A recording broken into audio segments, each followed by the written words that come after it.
Friends, fellow Singaporeans, it's always difficult to follow after Colonel Ang, but I will try. My name is Paul Tambyah. I work at a large teaching hospital, but I speak here entirely in my personal capacity. I do not belong to any political party, but I come here to support the candidacy of Mr. Tan Jee Se for several reasons. First of all, Jee Se lived the Singapore dream. As you heard, he grew up one of several children of a Hainanese washerwoman in Waterloo Street. He studied hard, got into RI, won a scholarship to Oxford University where he read PPE. He served with Dr. Albert Winsemius, the architect of Singapore's economic transformation. When I looked through the list of recent PSC scholars, I couldn't find any washerwomen's children. Social mobility in this country has taken a step backwards.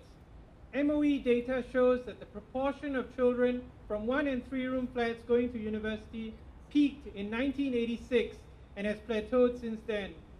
Jee Se reminds us that the Singapore dream can still be a reality.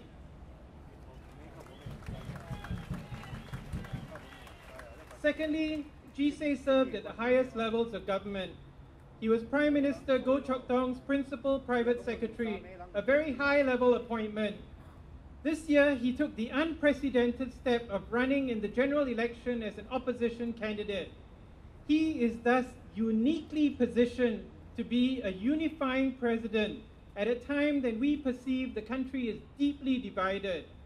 He is the only individual in this election who has stood shoulder to shoulder with both Goh Chok Tong and Vincent Vijayasinghe.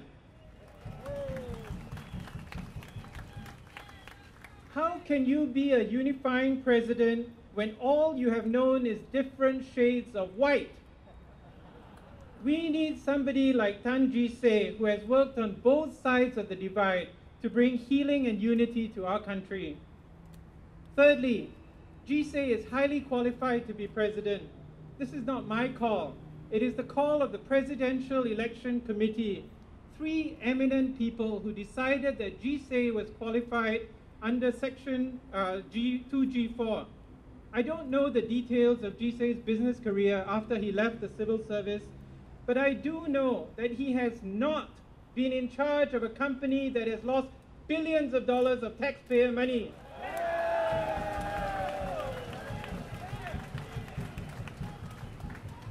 Fourthly, Jee Se is a gracious individual. I've gotten to know him well in the last few weeks and months, and I know that he is not the kind of person who's going to interrupt somebody in the middle of a response, or to try and control what people say and do. He respects all kinds of individuals, regardless of race, language, religion, or sexual orientation. Now you might say, all the 4 candidates are good people. All of them are qualified. 3 of them come from humble backgrounds. So why vote for Tan Jee Se? Most importantly, Jee Se is an independent candidate. He has the moral courage to support the government when it does right and to question the government when they're going in the wrong direction. The president has a tremendous position of influence. Every note in our wallet bears the image of Yusof Ishak, the president. He is the only individual elected by all citizens, whether they are from the east or west, north or south. Jee Se has been accused of advancing a political agenda. But he does not need to advance any agenda, as the people of Singapore have spoken during GE 2011. The government, to their credit, has listened to some extent. Dramatic changes occurred. MM and SM resigned. But soon after that, we found out that the MM and SM retained their staff, including their press secretary and their principal private secretaries. We're going to hear about the new minister's salaries. The primary care participation scheme involves GPs has seen a 10-fold increase in the number of people eligible for subsidized health care. Now, if only the paperwork that prevents or limits 80% of GPs from signing up is simplified and the caps lifted, then we can see the beginnings of an integrated primary healthcare system for all Singaporeans. On the other hot button issues of transport and housing, there have been some small steps forward, but there have also been steps backward. The transport fares have gone up. The government has listened to the people, but we want more. The PE 2011 is not the GE.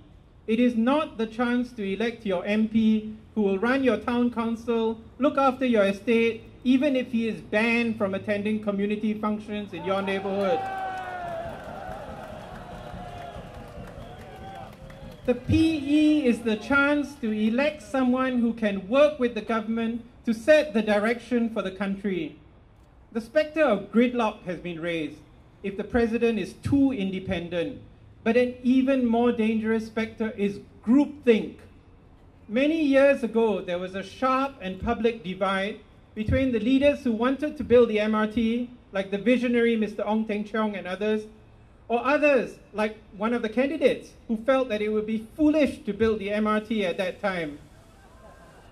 This debate was healthy and good for Singapore. It was not like the groupthink that has led to the disastrous population policies that have strained our infrastructure and squeezed out ordinary Singaporeans. Having an independent president is good for Singapore as a check and a balance. This is particularly so in the constitutional areas of the reserves, the ISA, the CPIB, and key public sector appointments. We now know that President Nathan authorized the spending of the reserves on land reclamation from 2001 and the cost of land acquisition for 27 SIRS projects from 2002. Well, these might be worthwhile projects. I think most Singaporeans agree that investing in healthcare for Singaporeans, education for all children regardless of their ability, and ensuring good jobs for Singaporeans are equally worthwhile uses of our reserves. Why am I speaking up for Tan Jee Se? Over the last few weeks and months, I have received feedback from many Singaporeans like you. The majority are healthcare workers, others are teachers, social workers, and a common theme comes true. We went into our professions because we care. We genuinely believe in helping people. We did not want to become part of some machinery that simply watches out for the bottom line. Singaporeans are looking for a leader with a heart. This man is here, Mr. Tan Jee Se, the heart of the nation. There is something very special we have as citizens of this country. As citizens, we may have only slight discounts in university fees. We may have to do national service while our non-citizen friends enjoy the safety and security that we provide. We may even have to agree not to cook our favorite Singaporean dishes if the scent offends our neighbors from other countries. But we have something unique, the right to vote.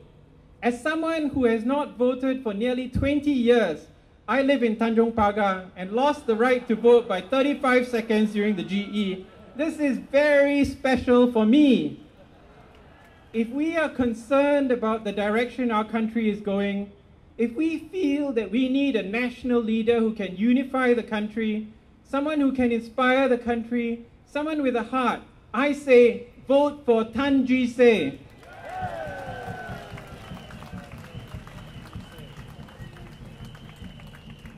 Many in my generation do not believe that we will ever see our CPF money. We put aside 1/3 of our incomes every month, but with the increasing minimum sum and withdrawal age, we now know that few of us can depend on it for retirement security. We need an independent president who can protect our CPF. Vote wisely.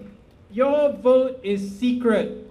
During GE 2011, 762,000 Singaporeans voted for the alternative parties. Many of them were civil servants and even senior officials. Nothing has happened to them. Vote for an independent president. Vote for a man with a heart.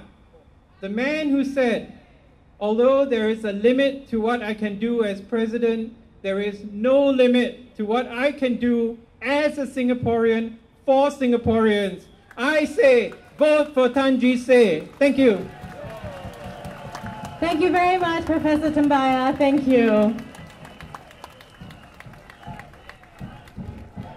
Tan Jee Se. All right. Our next speaker, and she's our last speaker before we bring up Mr. Tan Jee Se. She's an advertising executive with a multinational company. Need I say more? She graduated from the National University of Singapore with an honours degree from the Department of Communications and New Media and the University Scholars Program. She has authored 3 independent research papers on the development of social media, active citizenry, and journalism in Singapore. She was also formerly chief editor of independent publication The Campus Observer, where she championed deeper investigation of issues affecting NUS students. I had a couple of auntie killers just now, and right now I'm about to bring up on stage the ultimate uncle killer. Ladies and gentlemen, please welcome Miss Nicole Seah.